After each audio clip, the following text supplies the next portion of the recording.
Hi. I am Lan from Vietnam. I want to be a pilot, but I don't know where to start, until I discovered Aviationfly.com.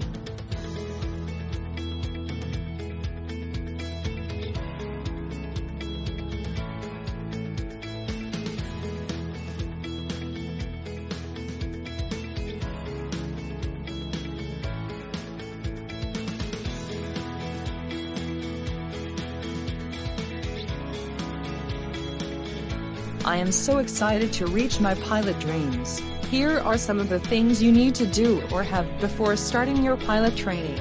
Research what kind of pilot you want to be and the pilot license required. You may use Google, YouTube, online forums, or Aviationfly.com.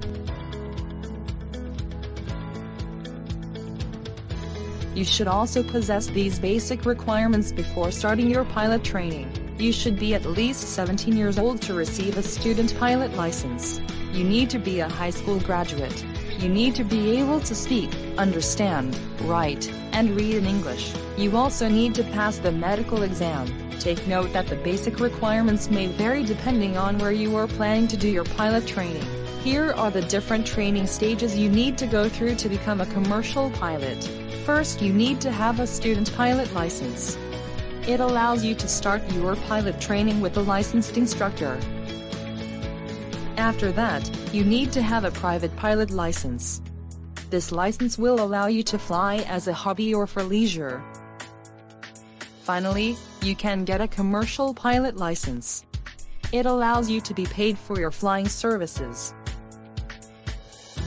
Here are some of the careers you can pursue after getting your commercial pilot license. Airline pilot, corporate or business aviation pilot, cargo pilot, charter or air taxi pilot, flight instructor, medical or air ambulance pilot, agricultural pilot. Are you also an aspiring pilot? When are you planning to start your training? Comment below.